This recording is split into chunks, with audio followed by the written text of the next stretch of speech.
आइए मित्रों, हमारे YouTube चैनल स्वाध्याय में आपका हार्दिक स्वागत, अभिनंदन।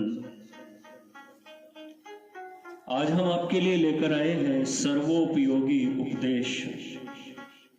इस शीर्षक पर प्रेरणादायक ज्ञानवर्धक ज्ञान चर्चा।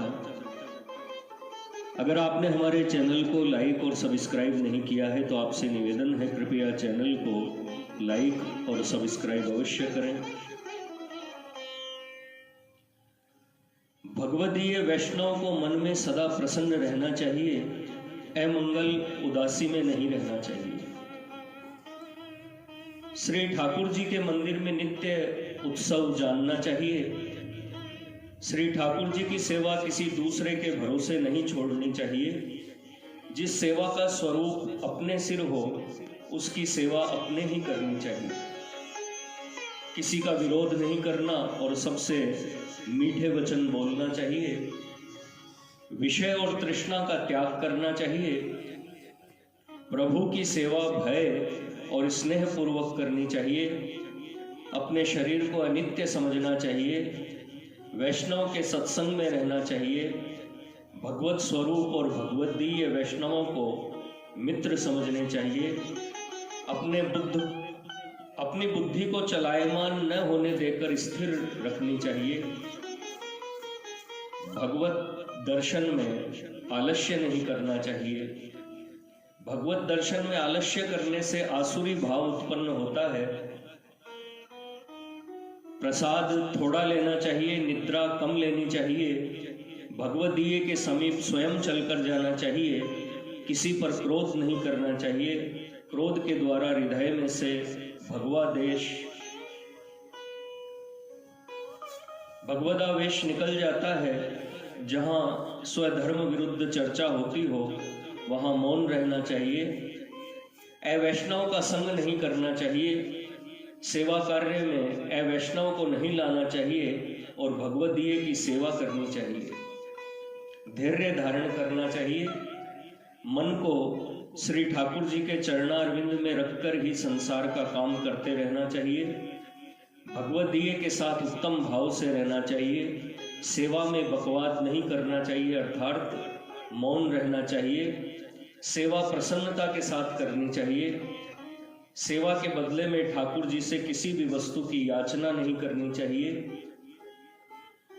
श्री ठाकुर जी के नाम पर जो भी कोई वस्तु मांगकर लाई जाए वह पहले ठाकुर जी के सम्मुख रखकर पीछे अपने खान पान इत्यादि के काम में लानी चाहिए।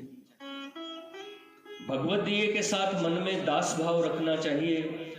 भगवदीय से द्वेष नहीं रखना चाहिए। श्री ठाकुर जी के उत्सव का लोप नहीं करना चाहिए। भगवदीय का स्मरण रखना चाहिए। मार्ग के नियमानुसार सेवा करनी चाहिए। भगवदीय में छल छिद्र नहीं देखने चाहिए। नई वस्तु श्री ठाकुर जी की सामग्री में अवश्य रखनी चाहिए। प्रिय वस्तु की प्राप्ति में हर्ष नहीं करना चाहिए। कुछ भी नुकसान हो जाए तो मन में शोक नहीं करना चाहिए। गतम न शोचामि, सुख दुख को समान समझना चाहिए। भगवत वार्ता नित्य नियम पूर्वक करनी चाहिए। जयंती व्रत और एकादशी व्रत अवश्य करने चाहिए। पाक सामग्री पवित्रता से तैयार करनी चाहिए। समर्पण किए बिना कोई वस्तु ग्रहण नहीं करनी चाहिए। मन में उदारता रखनी चाहिए। सबसे मित्रता रखनी चाहिए। स्वधर्म के लिए तन मन और धन से सहायता करनी चाहिए।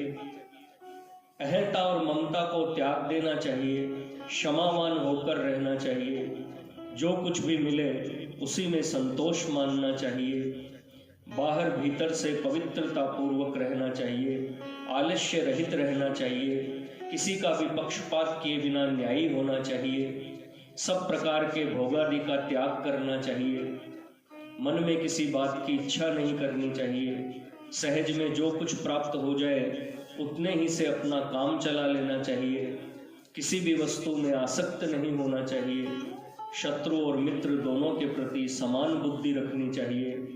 असत्य व्यवहार नहीं करना चाहिए।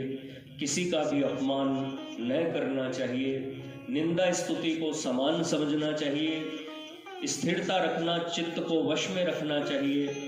इंद्रियों के प्रति प्रीति नहीं रखनी चाहिए। स्त्री पुत्र और घर के प्रति प्रीति नहीं करनी चाहिए। स्त्री पुत्र आदि का सुख दुख अपने में नहीं मानना चाहिए। मन में किसी बात का गर्व नहीं करना चाहिए। कुटिलता रहित रहना चाहिए। मिथ्या भाषण नहीं करना चाहिए। सत्य बोलना चाहिए। चित्त शांत रखना चाहिए। प्राणी मात्र के ऊपर दया रखनी चाहिए। एकाग्र चित्त से सेवा करनी चाहिए। अंतःकरण को कोमल रखना चाहिए। निंदित कार्य किसी दिन भी नहीं करना चाहिए। महापुरुषों के चरित्र पढ़ने चाहिए। अपने मन में अभिमान नहीं रखना चाहिए। किसी के मन को कष्ट पहुँचे ऐसा वचन कभी नहीं बोलना चाहिए। सत्य हो और सुनने वाले को प्रिय भी लगे ऐसे वचन बोलने चाहिए। पुरुषोत्तम सहस्रनाम तथा श्री वल्लभाचार्य जी के ग्रंथों का पाठ अवश्य करना चाहिए। जो कुछ भी किया जाए उसका फल नहीं चाहना चाहिए। श्री ठाकुर जी की सेवा और कीर्तन को ही परम फल मानना चाहिए। वैष्णव मंडली में नित्य नियम पूर्वक जाना और वहाँ निशंक होकर कथा वार्ता कहना और सुनना चाहिए। दूसरे का आश्रय कभी नहीं लेना चाहिए। पराया आश्रय बड़ा बाधक होता है, इसलिए डरते रहना चाहिए। श्री ठाकुर जी के ही शरणागत रहना चाहिए। दूसरे से किसी भी प्रकार के फल की इच्छा नहीं करनी चाहिए। मित्रों, यह थी सर्वोपयोगी उपदेश इस शीर्षक पर प्रेरणादायक ज्ञानवर्धक ज्ञान चर्चा। अगर आपको हमारा चैनल पसंद आए तो इसे लाइक और सब्सक्राइब अवश्य करें। धन्यवाद।